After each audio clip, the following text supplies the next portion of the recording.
Topping our lineup here on the Now, a majority of the public housing in this country was built in the 1970s, even earlier than that. We're taking a look at the impact a proposal to cut funding for repairs would have. And an actor's run-in with an Amazon driver. It's bringing up questions about the people dropping off our packages, how the company is trying to clear up confusion. And families in areas that don't have access to fresh produce are getting new help. We're checking out the effort to get community gardens in more food deserts.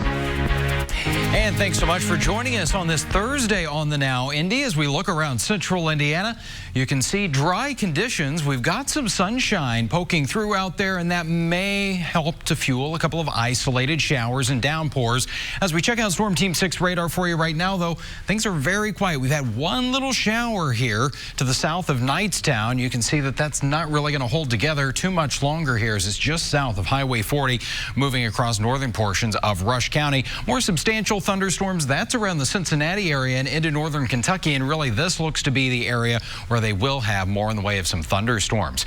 Morris Reservoir, it's pretty quiet out there this evening, a little bit choppy on the water, and expect that the water is going to be pretty busy as we get ready for the unofficial start of summer in the upcoming weekend. Our temperature right now 82 in downtown, 84 in Bloomington, and with that west breeze, it is going to keep us on the mild side. Humid too, with temperatures still in the 70s by 10 o'clock with just that isolated storm chance. Amanda.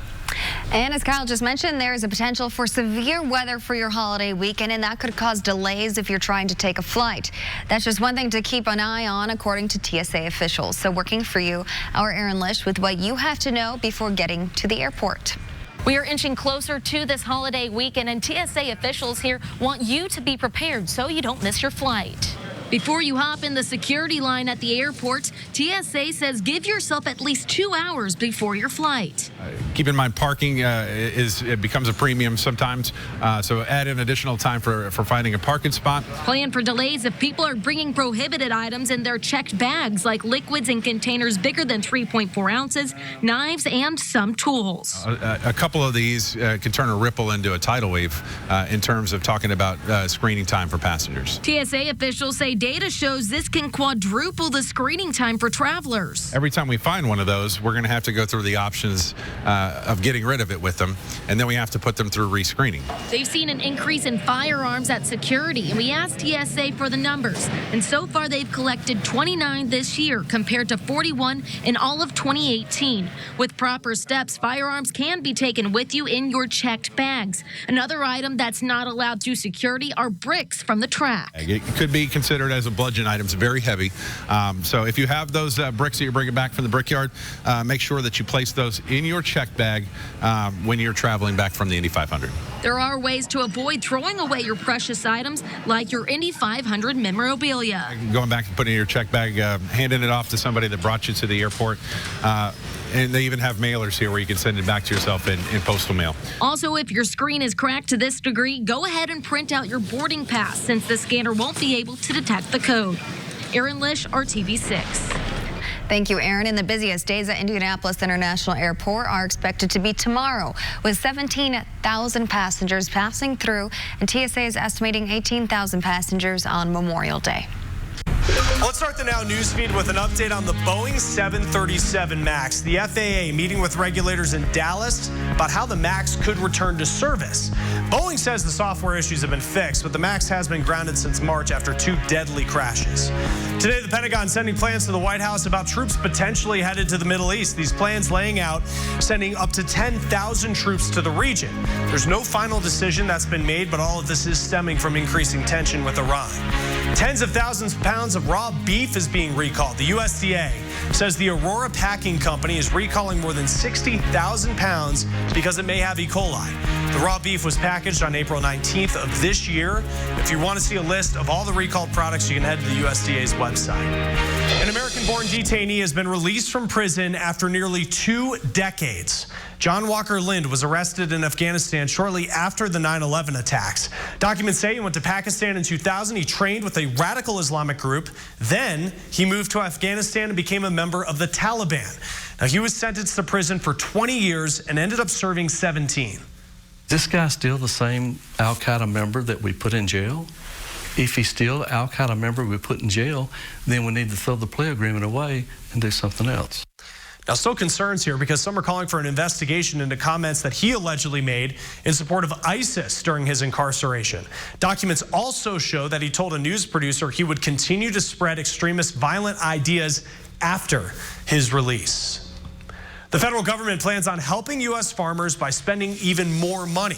Now, the trade war with China, it has hurt farmers the most. The U.S. government plans on spending $16 billion to cover the tariffs that farmers have to pay to export goods.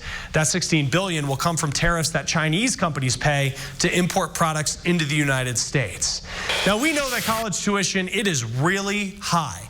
There's a new study saying that private schools are now using nearly half of their tuition revenue on financial aid, meaning nearly half of every dollar that comes in goes towards giving students tuition discounts like grants. All right, let's get back to our lineup here. In the public housing that millions of people rely on across this country, it is in need of repairs. Now, some of the money to put those repairs in, it is in danger of getting cut. So we're getting some perspective on just how big of an impact this could have.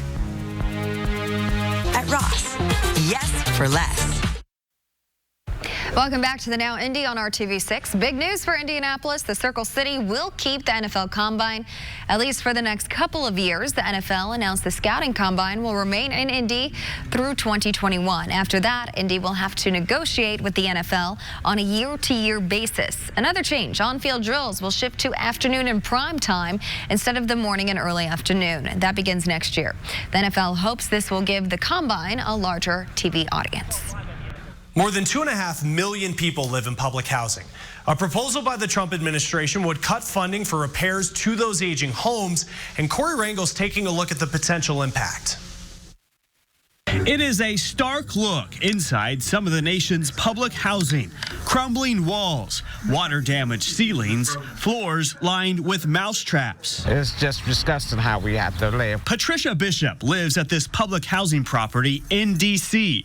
for 14 years. She says she has steadily seen conditions get worse. The mold, the rats, the mildew. Oh, it is just filthy and disgusting. We're humans, but we're being treated like trash. In some cases, conditions are so bad, residents are forced to leave. Mold drove out the people who lived here. In D.C. alone, there are 2,600 other units just like this one, unlivable for tenants. When you don't have enough funding, all you can do is move forward with Band-Aid approaches. Tyrone Garrett oversees public housing in D.C. He says the federal government has cut funding the past 10 years, making conditions worse. I wouldn't want a family member of mine, my mother, my brother, my sister, my father, or my grandmother live in conditions like this. Any more drastic cuts to what we're doing, and there'll be major impacts to our families, more than what we've seen here today. The Trump administration argues a different approach is needed. It thinks tax breaks will motivate private developers to help renovate these properties and invest in low-income communities. Our actions will directly improve the lives of countless low-income Americans. It's pretty much aimed at that. While some agree that public-private partnerships can help, the concern is it will take years to see the benefits. We can't revitalize 2,600 units, even if we use private capital in any way, shape, or form, quickly. It doesn't happen. It won't happen within a year. It won't happen within 12 months. Any funding proposal will need the approval of Congress, and members of the president's own party have expressed concerns with parts of the plan. In Washington, D.C., I'm Corey Rangel reporting. Corey, thank you. And next in our lineup, an actor's run-in with an Amazon driver is bringing up questions about the people who drop off our packages, how the company's trying to clear up the confusion.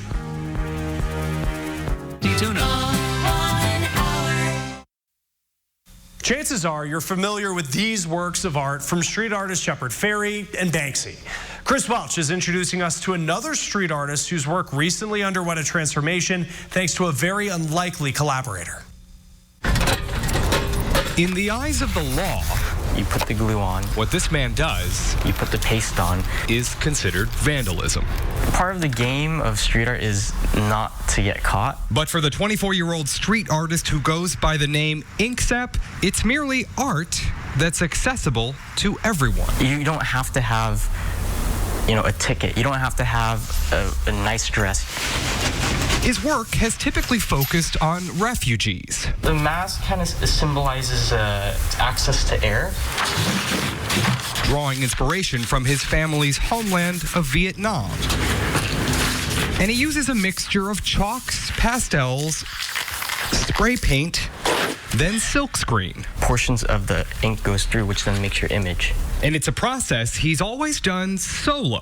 That is until one day when a dance instructor It was a board up. I came out that passageway. Woke up to this on the side of her studio. And there was beautiful graffiti. She brought it inside, saved it, and wanted to pay whoever made it. The problem was finding them. But that's the only clue I had. You know, it said Inksap. She found him on social media. He thought I was going to turn him in. Most of the time I get emails from people and it's mainly negative, so I avoid replying to stuff. He reluctantly agreed to meet, and the two instantly formed an unbreakable bond. We somehow knew each other before we even met each other. So it was unexpected. One night, he said to me, you know, we should be working together. I said, you know, I've been thinking the same thing. When the lack of freedom move. And that is how Project Us was born. I move, he draws.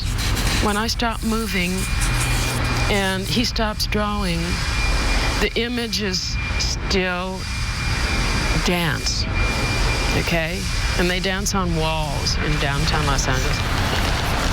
Okay. So you don't have another brush today, right? They do this part together, too. If you had told me, you know, 2 years ago that at 73 years old, okay, I would be out on the streets, you know, as a street artist. It's up. We're out of here. I would have said you are crazy. Their story seems to have resonated. A documentary is in the works, and it's already raised $35,000. Why? The duo says it showcases one basic thing. It's a willingness to connect on a human level with a stranger. I mean, you have two people from different worlds. One is a movement artist, one is a visual artist. We need it individually with one another, those connections. Okay? We need it globally. Reporting in Los Angeles. It's not just the art, it's the story and the heart behind it. I'm Chris Welch. Breathe in. Breathe in. Step back. Thanks, Chris. If you are headed out to Indianapolis Motor Speedway, be careful. Some of the lots are muddy because of all the recent rain. And at least today, some vehicles got stuck in that mud. But lucky for those drivers, the man in this massive truck was there to help them out. Ronald O is from Franklin. He is not with IMS, not with the city. He is a private citizen who took it upon himself to help others in their time of need. Here is Ronald's interaction with RTV6 photojournalist Shay Goodpaster. So is it pretty nasty today? A little wet, little soggy. Pulled out a few people. Nothing but fun. Heck yeah. Big kids' toys. Yeah. Are you doing this just to be nice? Absolutely. No fee. It's called free tow. Is that cool or what? You got to take care of the people that take care of you. Love that. You may not be lucky enough to run into Ronald, so if you go to the track, make sure you find a parking spot that your car can handle and that it's not too muddy. Another big milestone for IndyCar driver Robert Wickens in his long road to recovery. Nearly 9 months after a crash on the track nearly killed him, Wickens is taking even bigger steps in becoming more mobile. Today, he boarded a plane by himself after walking up several steps. Let's put this in perspective. Wickens says 2 months ago, he boarded this very same plane for the season opener in St. Pete. The difference then, his fiancée Carly Woods helped him move his legs, and other people were supporting his body. So this is a big accomplishment.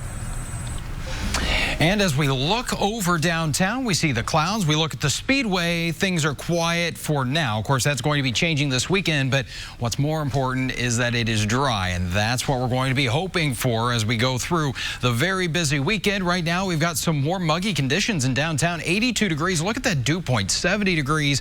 I'd say it's the first air you can wear kind of day out there with that southwest breeze around 20 miles per hour. So Storm Team 6 radar fairly quiet. Don't expect things to get all that active this this evening, but you can see northern Fayette County here north of Connorsville and south of the Strawn area, south of Cambridge City. We've got a couple of showers that are going to continue to progress off toward the east, and TrueCast shows that's really about all as far as the activity for us this evening. So overnight, mostly cloudy skies, temperatures cooling back only into the lower 60s at 63 degrees. Heading out to the Motor Speedway tomorrow for Carb Day. We've got some scattered shower and thunderstorm chances in the morning with temperatures in the 60s. I think it'll be a little calmer heading into the afternoon as we get back into the lower 80s. So here's TrueCast for you. Tomorrow morning at 6 a.m. You can see a couple of those showers and storms. 8:30 in the morning near and south of Interstate 70, but it's going to be all about the placement here as we go through the first half of the day, and there we get a little bit of clearing heading into the afternoon and evening. Then on Saturday, more of a chance for some of those strong to severe storms, even a slight risk around Muncie, Anderson, Peru, and Kokomo. So something we'll watch closely for you heading into the upcoming weekend and over the next few days here. That chance for showers and storms on Sunday. That'll keep temperatures a little bit cooler, highs in the lower 80s, and that'll be the same thing for us on Memorial Day. Chris? Let's start the Now Newsfeed with a new Tufts University study pointing to a connection between poor diet and cancer. Researchers say a little more than 5% of cancers are associated with bad diets, which is similar to the amount of cancers associated with alcohol.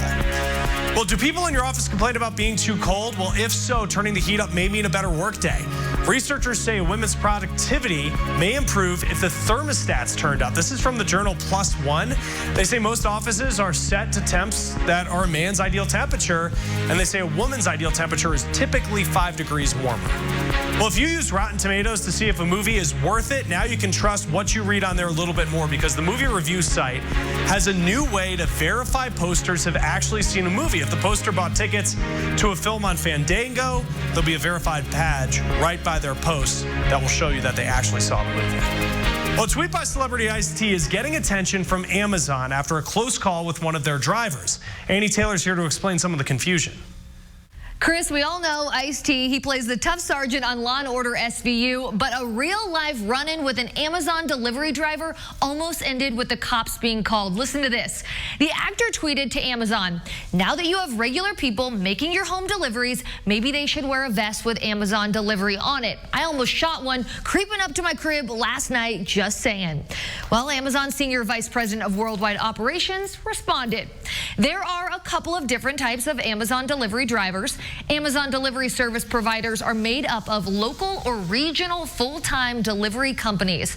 Now, they have a fleet of vehicles and employees, and they might have Amazon's name on the side, or they might be marked with the local delivery company's name. There's also Amazon Flex. These are individuals who pick up gigs delivering packages for Amazon when they want to. And they can purchase gear that identifies them as working for Amazon, but with this being a Flex gig, most don't. Now, Amazon Flex uses a special app with selfie recognition that tracks the package right to your door. And you can track other Amazon shipments on the website or regular Amazon app. And if you're unsure about a delivery at your house, the drivers responding to Ice-T's Twitter thread say they try to verbally let you know who they are, and that the telltale sign is that the Amazon packaging they're carrying helps too. All right, Annie, thank you. And finally in our lineup today, the effort to get community gardens into more schools and so-called food deserts. You're watching The Now.